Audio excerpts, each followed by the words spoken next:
a utilização da inteligência artificial. E a gente já viu alguns exemplos bem negativos nesse sentido, né?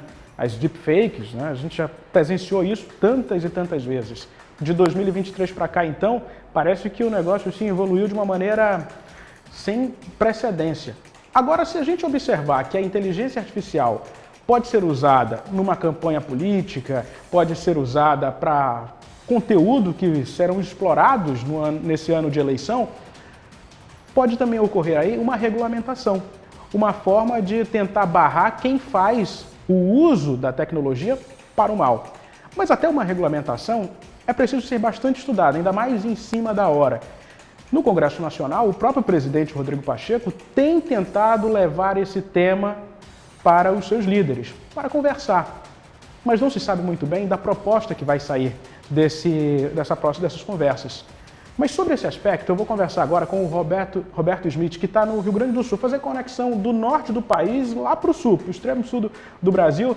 E é um prazer ter você aqui, viu, Roberto? A ficha do Roberto ela é completíssima e bastante recheada. Eu vou ler aqui, me permita, Roberto. Cientista político, publicitário, experiência de mais de 25 anos em atuação em direção e criação de marketing político e comunicação eleitoral, e é membro da Associação Brasileira de Ciência Política e do Clube Associativo dos Profissionais de Marketing Político, o CAMP.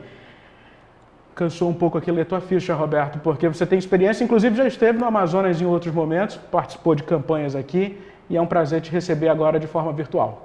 Não, é muito legal, assim, eu agradeço o convite, eu adoro essa coisa da gente poder ir de um lado ao outro, né? Sair do Rio Grande do Sul e para o Amazonas. Quando eu estive no Amazonas, eu ainda fiz algumas peças para uma campanha no Rio de Janeiro, alguma outra coisa em outro estado. Então, assim, em ano eleitoral, a gente é viajando, a gente vai de um lado para o outro, eternamente conectados, né? Eternamente conectados, é isso mesmo. Bom, e por falar nessa conexão, nessa transformação digital que a gente vive, Roberto, aquilo que eu falei na abertura da entrevista, ela é muito real. A utilização do recurso da tecnologia, e não é a tecnologia que é uma tecnologia do mal, a gente precisa deixar isso bem claro, é a utilização, é quem está ali dando o comando para a máquina. Mas tudo isso num ano tão sensível como esse, depois de a gente ter passado por 2022, agora chegamos em 2024, com um ano assim, eleições dos municípios, onde as coisas são muito mais aquecidas, né? Esse fervor que existe em torno de uma eleição municipal preocupa a utilização de uma ferramenta tecnológica sendo utilizada para o mal, e aí depois a gente fala de propostas que possam existir para a regulação desse segmento? Olha, eu acredito que assim, a inteligência artificial, o que mais me preocupa na inteligência artificial é quem está operando ela, a inteligência dita natural, né? Sempre tem alguém operando isso. É uma ferramenta. Ela é uma ferramenta simples, né? Que pode me ajudar em várias coisas. Por exemplo, vamos supor, vou pegar o exemplo do Amazonas. A gente foi gravar uma campanha, estamos gravando numa praça com crianças ao meio-dia, com aquele sol de 38 graus, né? Bem conhecido, e passa um caminhão de uma marca conhecida atrás. Eu vou manter essas crianças mais meia hora naquela praça cozinhando lá, ou eu vou, com uma inteligência artificial, apagar esse caminhão? Tem um lado positivo, né? Também tem um lado negativo das deepfakes, né? Mas é uma ferramenta. É que nem uma caneta. Eu não posso proibir o uso de canetas porque alguém vai me escrever uma sacanagem com isso. Essa mesma caneta pode escrever um poema, pode me mandar para algum lugar que eu não gostaria de ir, né? Então, assim, o problema não é a caneta, é quem escreve, né? Da mesma forma que a inteligência artificial. Eu acredito que tem que ter regulação, sim. As pessoas têm que saber o que não é verdade, né? Hoje a gente vai no cinema, a gente sabe que 80% do filme não é verdadeiro. A gente já assimilou isso pra gente, né? Que não é verdadeiro. Mas quando começa a cair na tia do Zap, né? Ela já não tem tanta certeza do que é real, o que não é real. Então, eu acredito que a gente tem que se regular para ela saber que aquilo não é verdadeiro, né? Então, a gente tem que ter uma regulação, sim, mas a gente também tem que ter um entendimento que aquilo é só ferramenta. A grande questão, para mim, não é o que está no computador, é a interface que está entre a cadeira e o teclado, né? Que é quem está dando o comando. Esse cara, que para mim é um problema, porque a gente tem uma formação. Se for ver, hoje qualquer um pode fazer uma campanha política. Não tem nenhuma legislação que me diga assim, não, tem que ter 3 cientistas políticos, 2 publicitários, 5... Não, eu não tenho... eu posso botar qualquer um para fazer uma campanha política hoje. Não existe regra, né? Então, assim, como que a gente... Eu acho que antes da gente partir para o radicalismo de proibir o uso de caneta, a gente tem que primeiro ensinar essas pessoas a escrever, né? E saber o que vai escrever, né? Exatamente, porque assim, escreveu mal é fácil, né? Fazer a sacanagem o brasileiro é bom dessa coisa de fazer a sacanagem, né? Mas só que assim, a gente não pode proibir a ferramenta. A ferramenta está aí e ela não vai voltar atrás. Porque se a gente for voltar atrás com todas as ferramentas tecnológicas que foram se desenvolvendo, nós vamos parar lá nas cavernas de volta. Não tem como a gente barrar. Eu vou fazer uma provocação em cima de um trechinho que você falou agora há pouco na sua primeira resposta, Roberta. Você disse que entende a necessidade, e isso eu acho que é até um entendimento comum e natural de uma regulação da inteligência artificial. Mas você tem medo de que essa regulação venha em cima da hora, num ano como 2024, em que as campanhas já estão basicamente você sabe bem disso, as equipes já estão sendo montadas, se não já montadas, e aí você tem um planejamento e em cima da hora chega uma resolução, chega uma regulamentação que você não pode fazer isso, você não pode fazer aquilo. É o momento das associações, inclusive a CAMP que você faz parte, ter voz dentro do Congresso Nacional, por exemplo?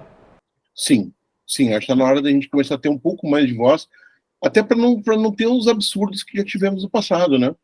A gente já teve, eu estava comentando contigo antes ali do ar, ali a gente estava comentando que a gente já teve eleições em que foi proibido o uso de imagem em movimento quando fosse imagem externa, cara, só permitido foto. Foi um absurdo que a gente passou por isso, né? Então, assim, a gente tem que cuidar a legislação feita para o início do jogo, né? Sendo assim, pensando um pouco mais objetivo, a eleição municipal é uma eleição com menos recursos. Então, o uso da inteligência artificial vai ser nos grandes centros, vai ser São Paulo, Rio, as grandes capitais vão ter alguma coisa, talvez se invente algum problema. Mas não vai ser Teutônia ou São Sebastião do Caí, lá terra dos meus familiares, que tem lá 20 mil habitantes, que vai enfrentar um deepfake, né? A gente tem que se preocupar agora com os grandes centros, que é onde vai ter realmente dinheiro para fazer tal coisa, né? A inteligência artificial ficou muito mais barata, infinitamente mais barata do que já foi, mas, de qualquer forma, ainda demanda recursos, né? Demanda alguns recursos. Então, acho que, assim, a gente tem que cuidar o que vai ser regulado. Para mim, já indo um pouco à frente, eu acredito que tem que ter lá imagem gerada por inteligência artificial. Tão simples quanto isso. Sabe a TMR que aparece aqui assim do ladinho, lá na campanha eleitoral, lá, o CNPJ, com não sei o que, não sei o que, não sei o que, fica lá a imagem feita por inteligência artificial. Pronto. Não invadir, não proibir, né? Mas só alertar. Ser transparente, né? Ter a transparência, né? E me preocupa um pouco quando eu vejo assim, ministros lá, o Alexandre de Moraes, dizendo, não, vamos proibir, porque eu vou prender, porque não sei o quê. Não, espera só um pouquinho. Primeiro se informe da ferramenta, né? A gente não pode ter um retrocesso desses. Né? Se a gente tiver o mundo utiliza, né, Roberto? O mundo utiliza. Se a gente for, vamos proibir inteligência artificial. Saindo um pouco só do marketing político, mas a gente vai proibir o quê? O Spotify me sugerir músicas, a gente vai proibir o Netflix me sugerir filmes, a gente vai proibir a operadora de telefonia de ter um atendimento automatizado, né? A gente já vive com a inteligência artificial diariamente. Em tudo a gente vive com a inteligência artificial. Não dá para a gente voltar atrás. A gente só tem que saber regular isso para não ser prejudicial dentro de uma eleição. Porque eu acho que assim, o ponto principal de uma eleição é que a gente tem que ser transparente. Tem que ser, o povo tem que entender muito bem, né, a mensagem do candidato. Isso tem regras, tem regramentos, tem tudo certinho. A gente só tem que seguir isso, incluindo a ferramenta. Talvez seja dizendo assim, imagem criada por inteligência artificial. Pode ter, sei lá, a questão do chat GPT, de fazer textos e tudo mais. Sinceramente, já tentou fazer uma campanha usando só o chat GPT? Tu vai perder. Eu já ia falar isso. É muito raso. É a derrota, não tem como. O chat GPT é um amigo para te conversar. Então, usando assim, um exemplo mais simples, é um amigo para te conversar. Tu pode sentar ali e dizer assim, poxa vida, qual é o animal mais legal que eu tenho para usar numa campanha no Amazonas? Aí vai dizer, tem esse animal. Ele é alguém para te bater um papo, ele não é alguém para te dar a informação certeira, isso aqui vai funcionar. Né? Até porque as eleições estão cada vez mais ligadas em pesquisa. Né? E algo mais específico, né? Algo mais das características locais. A gente sabe disso. Você até uma voz, quando você vai contratar para fazer um jingle ou fazer uma campanha eleitoral, você já sabe que você precisa ter um pouco do sotaque, o chiado aqui do norte, o sotaque do sul. Você precisa humanizar aquilo. Sim, se eu botar alguém aqui em Porto Alegre falando sem ser cantado, que nem eu estou cantando aqui agora, o pessoal vai achar muito estranho, não vai funcionar, né? Exatamente. Da mesma forma que for para ir para Amazonas e não entender onde é que está o chiado, onde é que funciona, o que não... As pessoas têm que se enxergar nisso, né?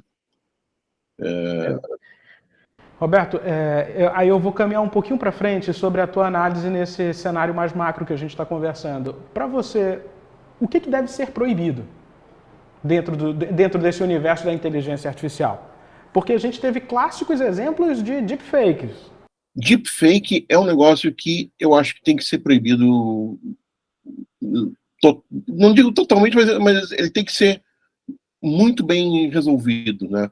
O deepfake, ele é, de tudo que a gente vê de inteligência artificial, é o menos mainstream, né? Não é assim, eu vou ali no Google e deepfake e eu saio fazendo, né? Não é tão simplório assim. Quem vai fazer já tá pensando em não ser eticamente responsável, né? Já tá passando um pouco por lá de lá. Eu acho que deepfake é um negócio que a gente pode já quase que, olha, não pode, né? Da mesma forma que foi o que eu falei, acho que a gente tem que dizer lá, isso aqui foi criado por inteligência artificial, né? Da mesma forma que a gente pode julgar isso também, a gente não pode ter atores em alguns momentos na campanha.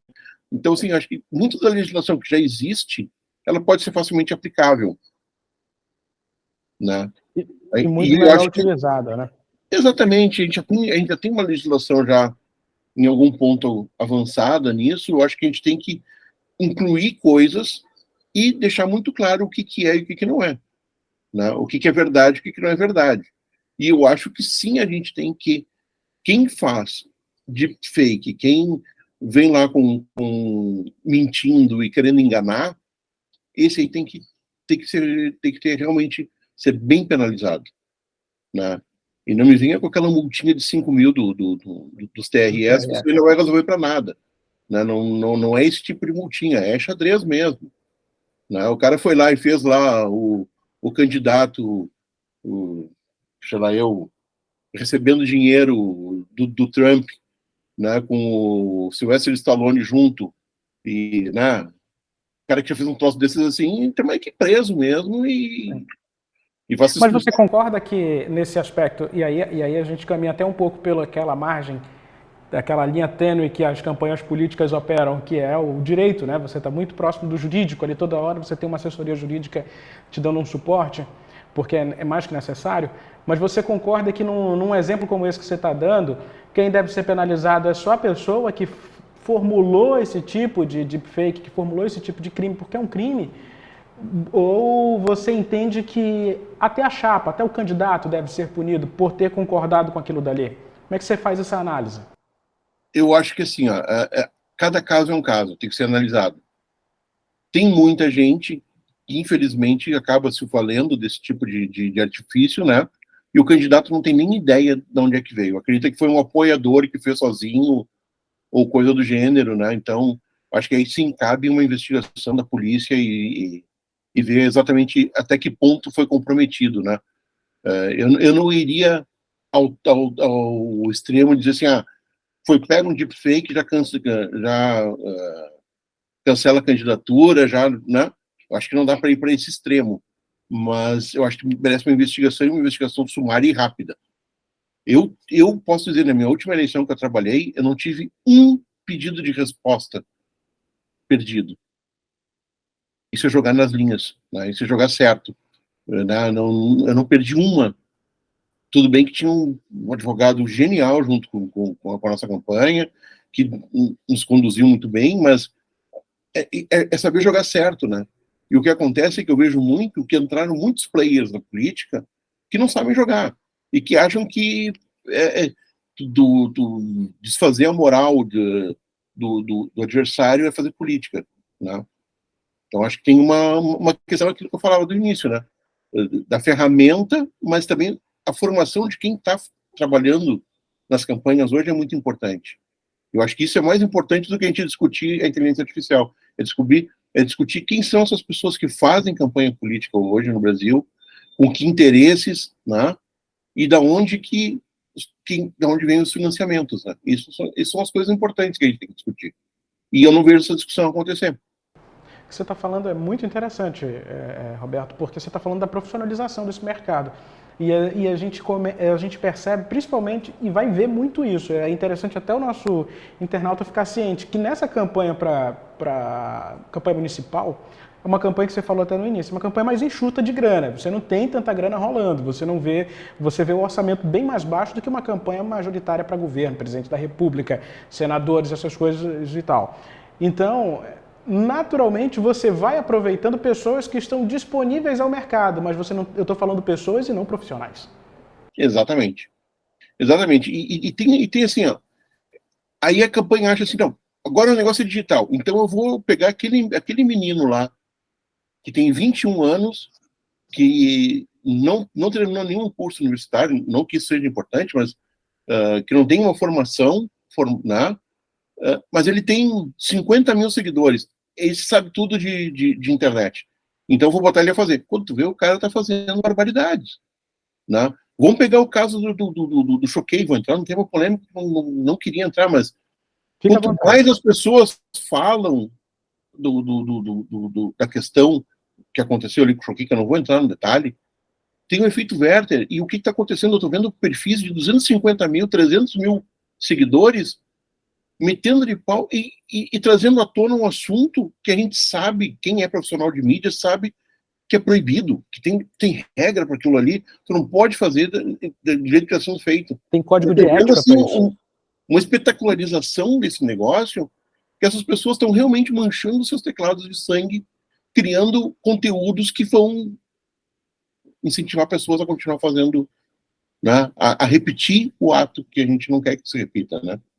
A valorização, a gente está aqui muito para valorizar a vida, que acontece por uma questão assim de vou lacrar a net, né? Vou lacrar e vou fazer a minha audiência se chocar.